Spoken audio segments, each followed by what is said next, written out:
The heat continues, but senior meteorologist Jesse Hawila also has storm chances for Sunday. Which this time of the year is sweet. That's true. We like that. I would like some rain, maybe no severe stuff. Yeah, let's keep that at bay. And I do think there's at least a very low risk of some strong storms tomorrow, but most of you won't see that. But thunderstorm chances increase tomorrow. Tonight, just a couple showers south of I-20. It's hot. It's 97, feels like 100 out of DBU. If you look south of the Metroplex, see this little wave of scattered rain. It's just very hit or miss stuff, and it's fizzling out very quickly. And that's what I'm anticipating. For the next hour, there could be a couple showers down toward Athens or Canton, and that's it. Later tonight, that goes away. We're quiet overnight tonight. Tomorrow's the day where we'll all have a shot of some scattered thunderstorms, and not everyone sees rain. I really want to drive that point home because someone's not going to see rain tomorrow and they're going to get mad. It's not for everybody. It's scattered thunderstorm activity in the afternoon and in the evening, and some of those thunderstorms that bubble up with the heat of the day could have some gusty winds of 50+ miles an hour and some heavy downpours. We have a level 1 marginal risk in place for all of North Texas for those stronger thunderstorms. Again, hit and miss in nature for the afternoon and evening. I will have that full timeline for you and additional chances for rain in the 14-day forecast coming up. All right, Jesse, scan that QR code you see right there on your screen to find the best way to stream WFAA. That way you can get updates on storm chances from Jesse and the rest of the team. Our apps are free to download. Advocates and community members gathered in Houston to honor the man killed by an ICE agent just days ago. Lorenzo Salgado Araujo was killed Tuesday. A celebration of life was held at a church on Houston's east side this morning. ICE agents say the 52-year-old was in the U.S. illegally, and when they tried to pull him over, they say Salgado Araujo tried ramming his van into an agent, and that led to the shooting. But attorneys for a passenger who was inside that van say no agent was ever in the path of the vehicle. The discrepancies have fueled calls for accountability. The Constitution of the United States of America applies to him to the same extent that it applies to me and anybody else in this country. He deserves justice for what has happened to him and what is going to happen to his family. Houston police say they will launch their own investigation into what happened. Tonight, they are calling for federal officials to release more information.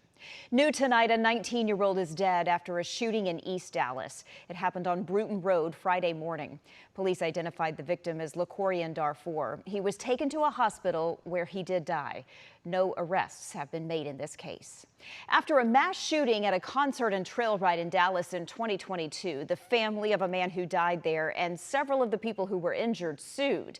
This week, they won a large judgment, $76 million. Keelan Gilmore was killed at that event. 16 other people were hurt. The jury found organizers failed to provide promised safety measures. They did not have a permit. They had off-duty Dallas police officers working security. The incident sparked a crackdown on these types of events in Dallas. It is still not clear what sparked a condo fire in North Dallas that left dozens of people without a home. Some of those residents were sleeping, and they told Rebecca Lopez they woke up to flames spreading everywhere. Flames shot into the sky as fire swept this North Dallas condo building. For some people inside, it was a fire alarm that woke them. Take your time. For others, it was the smoke.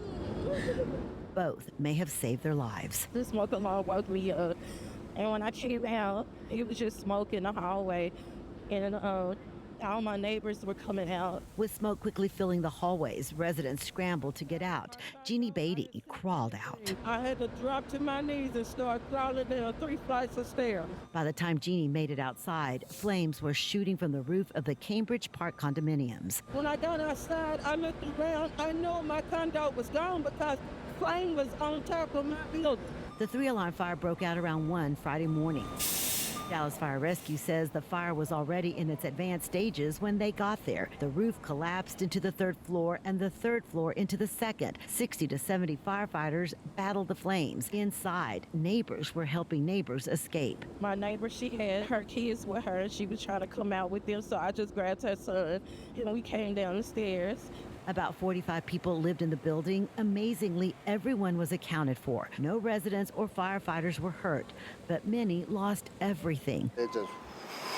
Paul Burnett had a special watch he wishes he had had time to save. A Yankee World Series watch, It's all in there. Dallas Fire Rescue spent most of the day putting out hot spots, while the condo's management worked to secure the area. Dallas Fire Rescue investigators are still trying to determine exactly what caused this fire that left so many people without a home.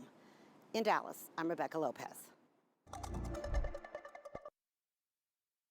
County, the Terrell Volunteer Fire Department says it has burned as much as 20 acres. FM 987 is closed as crews are working to contain that fire.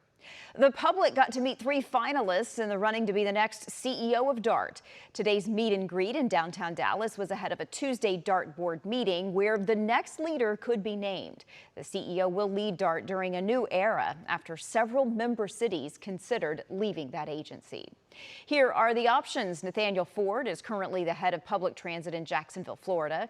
Dee Leggett is a former DART executive VP and helps run a transportation company in Irving. And Monica Tellez Fowler is the CEO of Columbus, Ohio's transit authority. She also used to work for Trinity Metro in Fort Worth. Now to the spread of New World screwworm, which could directly impact how much you pay for beef. According to the USDA, there are now 34 reported cases so far in Texas. It can be deadly for cattle if it is untreated. It is creating new concern for consumers. Texas and federal officials say they are doing around-the-clock monitoring on screwworm. By now, you have probably heard about the outbreak of a parasite that brings some pretty gross digestive symptoms. We have seen a handful of confirmed cases here in North Texas. Jen Sullivan has what to know as officials monitor this outbreak. Cases of a severe stomach illness are surging across the country. The gastrointestinal infection is called cyclosporiasis. It's caused by a parasite. They invade the intestine, causing diarrhea, which can be watery, cause abdominal cramps. The outbreak has been linked to people eating contaminated produce, but the parasite can also be found in swimming pools, and you can get sick by drinking the water. In the last 2 weeks, multiple states have reported a surge in cases. On Friday, the U.S. Centers for Disease Control and Prevention reported at least 843 confirmed and more than 1,500 possible cases in 31 states. So far, 86 people have been hospitalized. The symptoms include explosive diarrhea, nausea, abdominal cramping, bloating, and fatigue. This can be miserable for people if they do get sick. Unlike many stomach bugs that last between 24 to 48 hours, symptoms of cyclosporiasis can last much longer. One epidemiologist at Johns Hopkins Center for Health Security warned, quote, people with this parasite can be sick for weeks or sometimes even months with a sort of relapsing pattern. So how can you protect yourself? Health officials warn to wash your produce thoroughly, particularly items like mixed lettuce, fresh basil, cilantro, and raspberries. It won't completely eliminate it because these are very hardy organisms. Cooking vegetables and fruits can also help, but in pools it's trickier. Health officials say this parasite is resistant to bleach, so it can live in chlorinated pools and splash pads. If you have an outbreak in your area, you're advised to avoid public swimming areas. I'm Jen Sullivan reporting.